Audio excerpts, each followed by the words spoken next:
Okay, good morning, everyone. I hope everyone had a good night yesterday, over drinks or dinner, as the case may be. I hope you enjoyed the day yesterday. I learned a lot from all the different talks. It was really fascinating. Just a few words about sort of checking out. College has space for you for your luggage in case you want to place your suitcases anywhere, so just go talk to reception if that's the case. But I think otherwise we're probably ready to just kick it off with our next panel here on property, personhood and basic rights.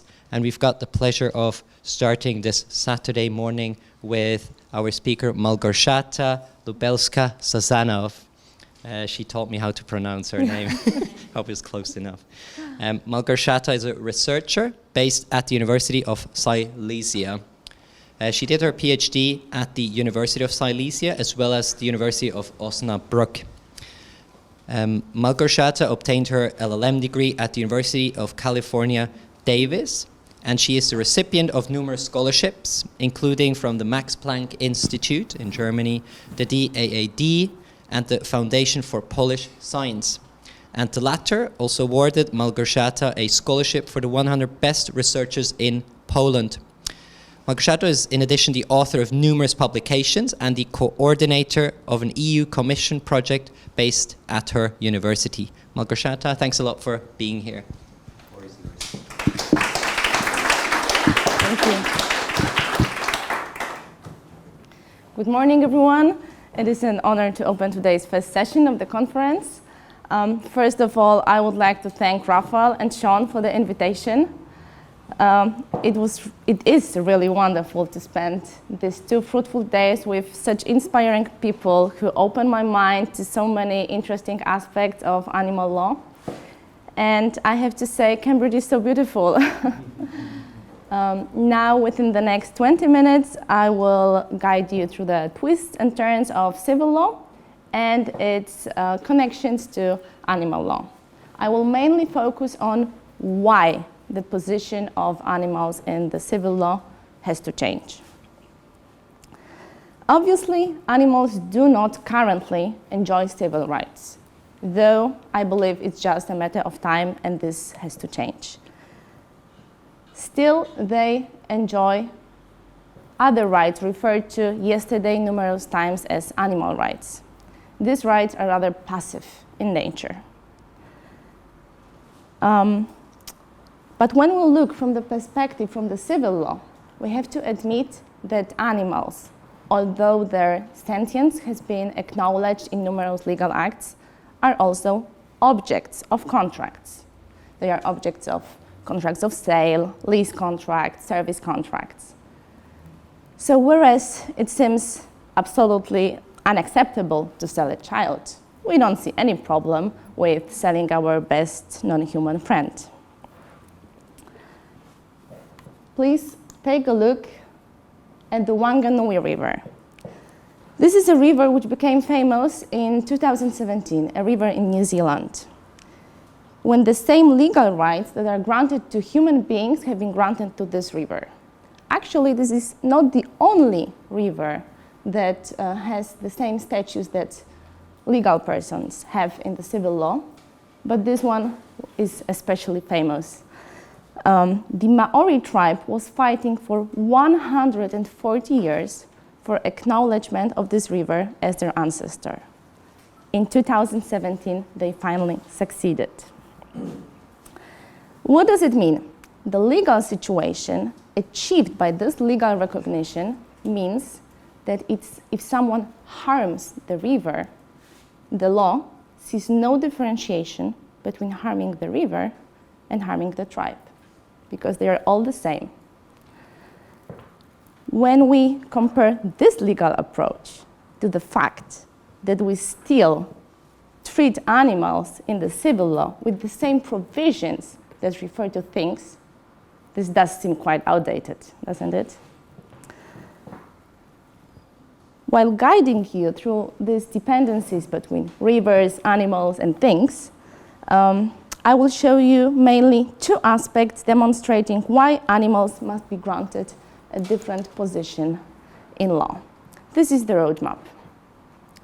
First of all, I will present the institution of respective applicability of provisions of law in the civil law legal systems. Then I will move to the ownership of animals, and in the end, I will present my proposals, conclusions, de lege ferenda. Since none of us are lawyers, and additionally we come from different legal systems, I decided to present some basic terms from the civil law, which might be obvious from the others, obvious to the others, but mainly by moving on the surface of the civil law, I will show you what exactly is not working properly in the civil law regarding animals. In order to answer the question whether animals are things, it is sufficient to take a look at the dereification clauses, which can be found in animal protection acts or civil codes of different European countries. On the slide, we can see just a few of them, but trust me, they are in each and every European country. So when we look at them, we know that animals are not things. The answer is so simple. The fact that animals are sentient beings has even been included in one of the most important EU legal acts, in Article 13 of the Treaty on Functioning of European Union. But on the same time, we can see that animals are governed by the provisions that apply to things. So, how does the law deal with the fact that an animal, subject of animal rights, passive in nature, but subject of rights, animal rights, are objects of the contract at the same time? By these provisions. These are the respective applicability of law provisions. This is also the reason at the same time why the status of animals in the civil law shall change.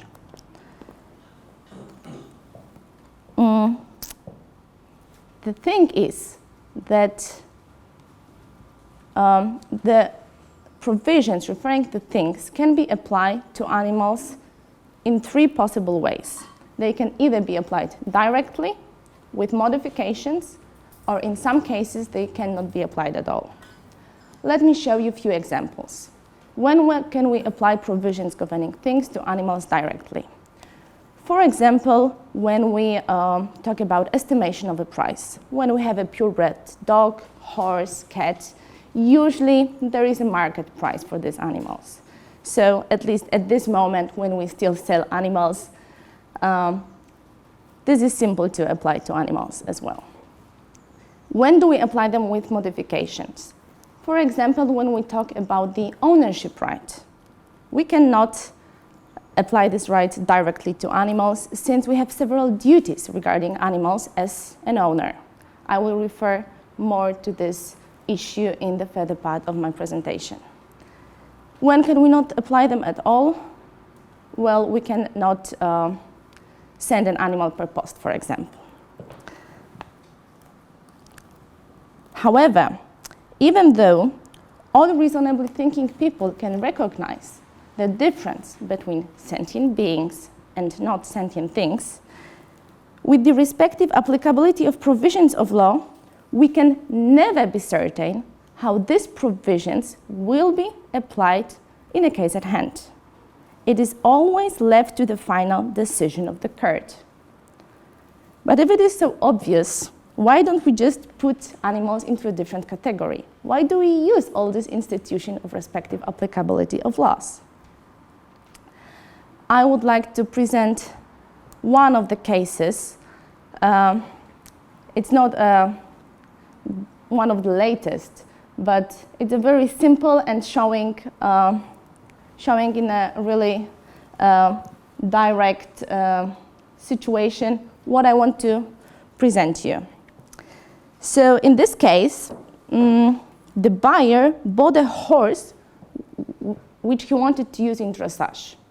Unfortunately, it turned out that the horse had a defect caused by unsuccessful castration. What does it mean? The horse could not be used in dressage in the same way as the buyer supposed, because the stallions are not that useful in dressage. Obviously, the buyer demanded a reduction in price. The seller did not want to agree for this, so he proposed that he can cure the defect by undertaking another surgery of the horse. They went to the court. The court obviously decided that animals are not things. We have to apply the provisions with modifications.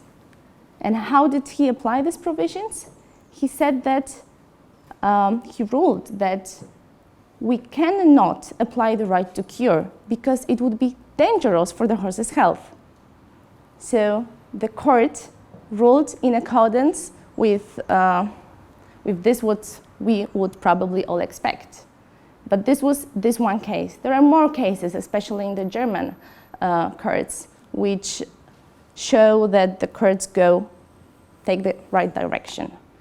But if this was my horse, I cannot imagine the stress I would have waiting for the court to give the ruling whether the court will decide that my horse has to undertake another surgery and I will not take the money for his medical treatment without the surgery. Now, when we see that the institution of the respective applicability of provisions of law is not enough for the animals and for their position in the civil law, we can move to the second part of the presentation, to the ownership right. So, since I come from the civil law legal system, we have roots in the Roman law, and already in the Roman law, the ownership right was defined with three types of owner's right. First, the right to possess a thing with modifications to animals, the right to use, and to dispose of it. So when we try to apply this rights of the owner to animals, we can see the first two of them can only be applied with modifications. When we possess an animal, when we use an animal, we have to take into account that it can suffer, it is a living being, it has emotions. It has also its needs, we have to feed it, etc. But when we look at the third one, we cannot use it at all. It would be immoral to simply dispose of an animal. Therefore, I am of the opinion that we cannot say that the ownership right of an animal is the same ownership right which is in reference to things. These are totally different institutions. This shall not be named ownership, rather custody. I will present you one case. This is a Polish case, and it's not very often that I present Polish cases in reference to animals, so I'm really glad that there is one I can present. The case concerns validity of a contract between a local government and a private company that was supposed to take over the local government's ownership over ownerless animals and the duties connected therewith. The court was examining the ownership right of the animal, who had the ownership and what were the consequences.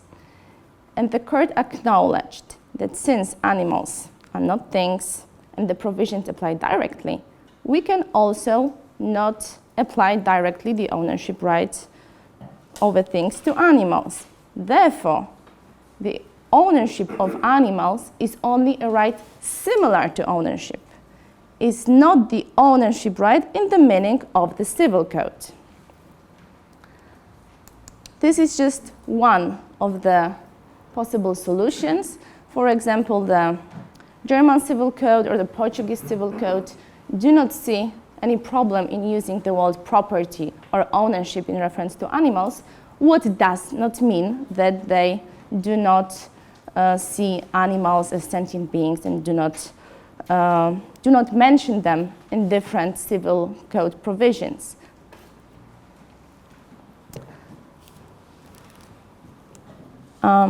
Okay, now we can already move to the last part of my presentation, to the conclusions. But first, I would like to get back to the river again. So, the Wanganui tribe were fighting, as already mentioned, for 140 years for the recognition of this river as their ancestor. Where does this leave us and our animals? If a river as natura inanimata can be granted the same rights as human beings, how can we be so far behind regarding animals? I believe, as many of you has also mentioned yesterday, that this is our duty, the researchers, the animal law community members, to make a change, to ensure that the change first in minds of the people will happen. So how we can do this? I think the attitude that humans must come to be seen as animal guardians in the legal system, just as it is in reference to minors. This idea has been proposed already some years ago by many other researchers. I've been reading for the first time about it in Saskia's book. Saskia has also presented many other alternatives, but this one is very close to my heart. I believe that this would just solve many problems that we have with treating animals in the civil law. But this is also the need of the market. It is also the need of protecting animals. This is the need of simple people who use animals, who are farmers, who sell animals. They don't know how to apply respectively provisions governing things. They need something simple. And if we don't put animals into a different category, what they already are, they are not things, and they are not humans. So this should be just named as it is, and it would make everything more simple to everyone. But this is just first thing. Secondly, we should, okay, this was what I have already said. And the second thing is that humans must really act as animal guardians. And how this could happen without making a total revolution in a civil code. It would be enough to add just few legal provisions to the civil codes or animal protection acts in Europe. Such provision could be, for example, as this one seen on the screen. But mainly, it refers to the ownership of an animal. I think this is a must-have to include a provision that custody over animals with the quasi-ownership right should be transferred only on the condition that the new owner takes sufficient care of the animal. In that case, the previous owner would have the right, but also the duty at the same time, to take care for the fate of the animal that was previously under his custody. And also a basic control over whether the new owner provides for the animal's substantial needs. Summing up, animals are not things. This has already been acknowledged, but this is just a halfway solution. We need to give it a final touch, and I believe this is our job to do, also in the civil law. Thank you very much for your attention.